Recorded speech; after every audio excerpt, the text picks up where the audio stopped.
ಮತ್ತೆ ಮೈಸೂರು ಲೋಕಾಯುಕ್ತರಿಗೆ ತನಿಖೆ ಮಾಡಬೇಕಂತ ಹೇಳಿದ್ದಾರೆ ಸರ್. ನನಗಿನ್ನ ಗೊತ್ತಿಲ್ಲ, ಈಗ ಜಸ್ಟ್ ಬರ್ತಾ ಇದ್ದೀನಿ, ತಿಳ್ಕೊಂಡು ಮಾತಾಡ್ತೀನಿ. ಮೈಸೂರು ಲೋಕಾಯುಕ್ತರಿಗೆ ತನಿಖೆ ಮಾಡಬೇಕಂತ ಹೇಳಿದ್ದಾರೆ ಸರ್. ನನಗಿನ್ನ ಗೊತ್ತಿಲ್ಲ, ಈಗ ಜಸ್ಟ್ ಬರ್ತಾ ಇದ್ದೀನಿ, ತಿಳ್ಕೊಂಡು ಮಾತಾಡ್ತೀನಿ. ಸರ್ ಮತ್ತೆ ಮೈಸೂರು ಲೋಕಾಯುಕ್ತರಿಗೆ ತನಿಖೆ ಮಾಡಬೇಕಂತ ಹೇಳಿದ್ದಾರೆ ಸರ್. ನನಗಿನ್ನ ಗೊತ್ತಿಲ್ಲ, ಈಗ ಜಸ್ಟ್ ಬರ್ತಾ ಇದ್ದೀನಿ, ತಿಳ್ಕೊಂಡು ಮಾತಾಡ್ತೀನಿ. ನಾನು ಕೂಡ ಒಂದು ವಾಟ್ಸಪ್ ಮೆಸೇಜ್ನಲ್ಲಿ ನೋಡಿದ್ದೀನಿ. ನನಗೆ ಸತ್ಯದ ಬಗ್ಗೆ ಗೊತ್ತಿಲ್ಲ ಕಂಪ್ಲೀಟ್. ಅದನ್ನು I have not red the order. Order ನಾನು ನೋಡಿಲ್ಲ. ನಿಮಗೂ ಗೊತ್ತಿದೆ, ನಾನು ಈ ಇದರಿಂದ ಬಂದಿದ್ದೀನಿ.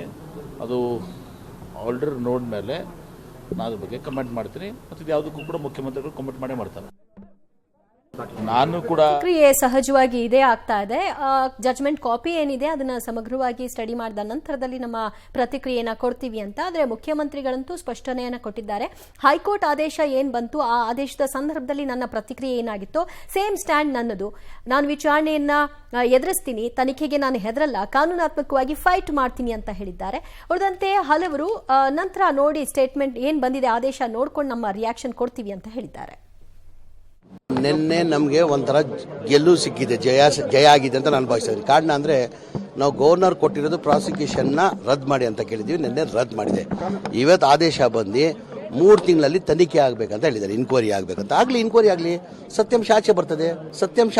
ಈಗ ಇದರಲ್ಲಿ ಎಲ್ಲರಿಗೂ ಗೊತ್ತಿದ್ದಂಗೆ ಇಡೀ ರಾಜ್ಯದ ಜನಕ್ಕೆ ಗೊತ್ತಿದೆ ಸಿದ್ದರಾಮಯ್ಯ ಯಾವ ಇದರಲ್ಲಿ ಪಾತ್ರ ಇಲ್ಲ ಅಂತ. ಈಗ ಕೋರ್ಟ್ ಆದೇಶ ಮಾಡಿದ್ದಾರೆ, 3 ತಿಂಗಳಲ್ಲಿ ತನಿಖೆ ಇದು ರಿಪೋರ್ಟ್ ಕೊಡಿ, 3 ತಿಂಗಳಲ್ಲಿ ತನಿಖೆ ಮಾಡಿ ರಿಪೋರ್ಟ್ ಕೊಡಿ ಅಂತ. ಆಗಲಿ, ತನಿಖೆ ಆದರೆ ಒಳ್ಳೆ ತಾನೆ, ಸತ್ಯಾಂಶ ಆಚೆ ಬರ್ತದೆ. ಈಗ ಬಿಜೆಪಿಗೆ ಏನಾಗಿದೆ, ಅವರು ಪೊಲಿಟಿಕಲ್ ಸಿದ್ದರಾಮಯ್ಯ ಅವ್ರನ್ನ ಪಾಪ್ಯುಲಾರಿಟಿಗೆ ಸಹಿಸಕ್ಕೆ ಸಾಧ್ಯ ಆಗ್ತಲ್ಲ. ಇದೊಂದು ಅಂತರ ಸಿಕ್ಕಿದೆ ಅವ್ರಿಗೆ. ಇದರಲ್ಲಿ ಇನ್ಕ್ಯಾಶ್ ಮಾಡೋಕ್ಕೆ ಪ್ರಯತ್ನ ಮಾಡ್ತಾ ಇದ್ದಾರೆ. ತನಿಖೆ ಆಗ್ಬೇಕು, ಪ್ರೂವ್ ಆಗ್ಬೇಕು ತಾನೆ. ಈಗ ತನಿಖೆ ಆಗಿ ಪ್ರೂವ್ ಆಗ್ಬೇಕು ತಾನೆ. ಸಿದ್ದರಾಮಯ್ಯ ಪಾತ್ರ ಇದೆ. ಸಿದ್ದರಾಮಯ್ಯದು ನನ್ಗೆ ಗೊತ್ತಿದ್ದಂಗೆ ಇಡೀ ರಾಜ್ಯ ಜನಕ್ಕೆ ಗೊತ್ತಿದೆ ಸಿದ್ದರಾಮಯ್ಯ ಇದರಲ್ಲಿ ಯಾವುದೂ ಪಾತ್ರ ಇಲ್ಲ ಅಂತ. ಯಾವುದೂ ಪಾತ್ರ ಇಲ್ಲ. ತನಿಖೆಗೆ ಆದೇಶ ಮಾಡಿದರೆ ತನಿಖೆ ಆಗಲಿ, ತನಿಖೆದಲ್ಲಿ ಸತ್ಯಾಂಶ ಆಚೆ ಬರ್ತದೆ ತಾನೆ. ಯಾರಿದ್ದಾರಂತ ಸತ್ಯಾಂಶ ಆಚೆ ಬರ್ತದೆ. ಈಗ ತನಿಖೆ ಮಾಡಿದ್ರೆ ತಾನೇ ಗೊತ್ತಾಗೋದು. ಈಗ ತನಿಖೆ ಆದಮೇಲೆ ಸಿದ್ದರಾಮಯ್ಯ ಇದೆಯಾ ಕೈವಾಡ ಇಲ್ಲ, ಜಮೀರ್ ಅಹಮದ್ ಕೈವಾಡ ಇದೆಯಲ್ಲ, ನಿಮ್ಮ ಕೈವಾಡ ಇದೆಯಲ್ಲ, ಗೊತ್ತಾಗ್ತದೆ. ಸತ್ಯ ಆಚೆ ಬರಲಿ.